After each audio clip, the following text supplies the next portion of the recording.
there, everybody. It's Mike Delisio with another Dice Tower Daily Unboxing, and today we're going to be taking a look at In the Hall of the Mountain King from Burnt Island Games. Looks like it's from 2 to 5 players in about an hour and a half. It says here, territory denial, cascading production, magic and muscle, an innovative game for 2 to 5 trolls that is easy to learn and hides rich depths. Well, let's take a look and see.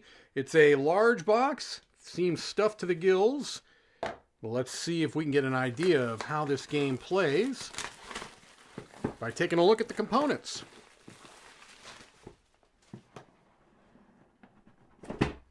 All right, well, start with the rulebook. It's right there on the top. Your objective is to recruit trolls from the horde to create a cascading, customized source of the resources to fit your strategy. Establish workshops to gain versatility and cast spells, earn honor. And when the coronation arrives, a leader with the most honor wins and is named the Mountain Kings to rule over the unified clans. All right, well, let's take a look through the rulebook here briefly. You've got a list of the components.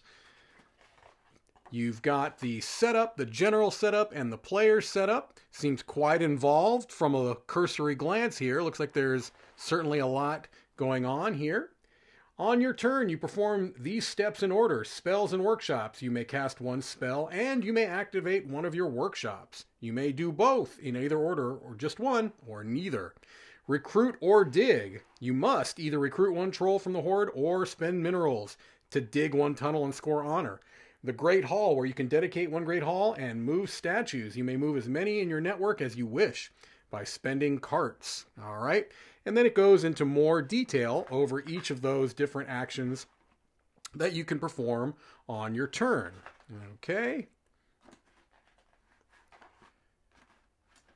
Nice illustrated examples of all of them. It's a very nice looking rule book. It seems to be relatively well organized. And then you've got the game end trigger.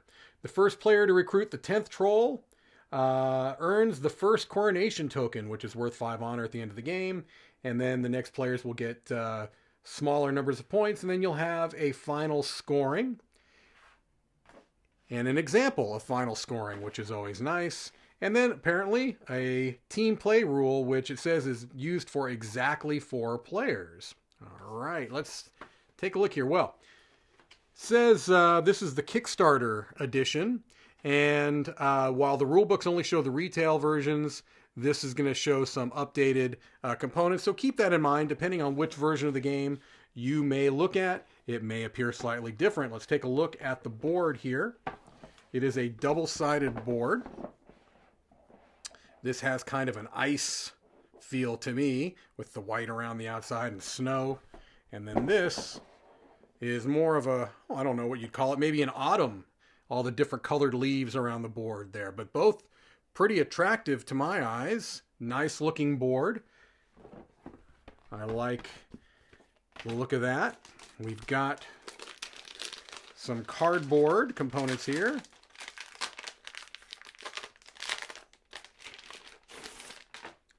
Let's take a look at some of these.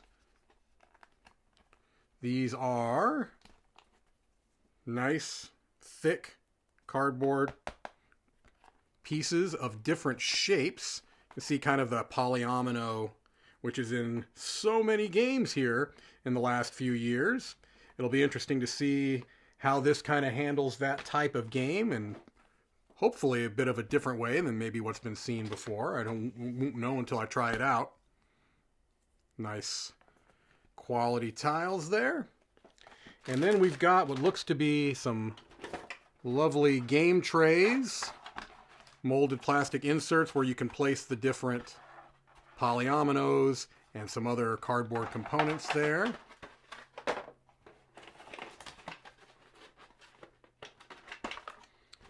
Lots of different components here. These are metal. They're very heavy. Wow, those are nice. See if you can get a feel for that just from a view. They've got a copper, kind of a copper bronze finish to them, and they're very, very, very hefty.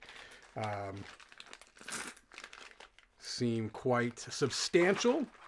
We've got some plastic gems here. Purple gems. They look like they've got some kind of flecking, if that's the right word, little sparklies in it. All right. Then we've got a number of wooden components of different shapes. I'm not exactly sure what these are. They almost look like rooster combs to me. I assume that they are not. I don't know if there are roosters roaming around in the world of the trolls here. These are plastic, small plastic components. Oh, they're little, I think these are little carts. Hopefully you can get some of that detail on camera. Little plastic carts. I remember carts were mentioned in the rule book as ways to move, which makes sense. And we've got little plastic, what look to be axes. Perhaps stone axes here. See if you can get a bit of a view of those. There we go. And then we've got some other wood components that appear to be pretty standard, although they are shaped. They have unique shapes. We've got a large screen printed bag. Very easy to put your hand in there. We've got a molded insert into the bottom where it looks like cards are going to be going. Look at some more plastic pieces here. There we go. Again, these are Kickstarter extras, it would appear, based off of the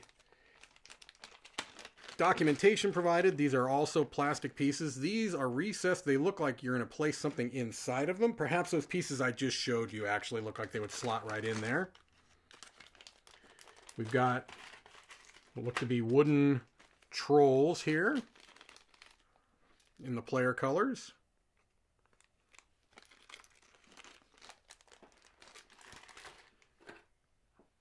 I'm assuming this is perhaps a first player marker. Looks like you've got a crown.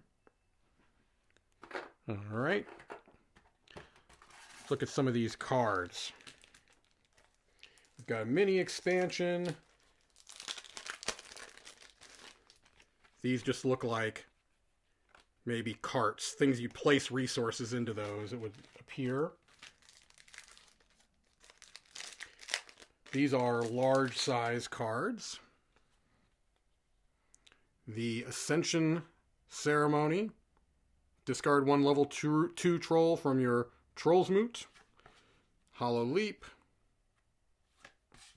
The Earth Ritual. Stone Step. Cart Fetch with some really cool art. Golden Mash. Touch of Iron.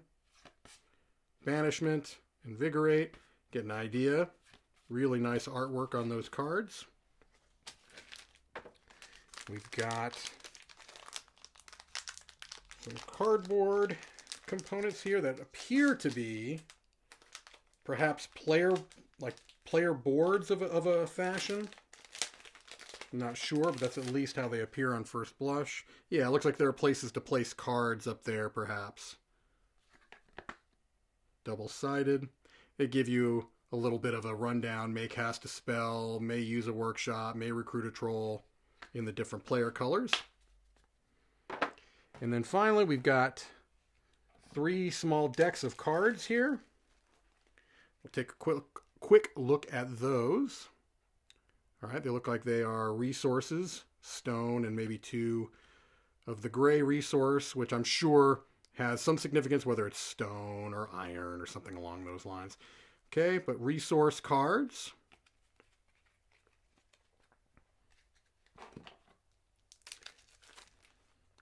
And we've got more of those resource cards. Some have other, look like perhaps carts. You get an idea of those.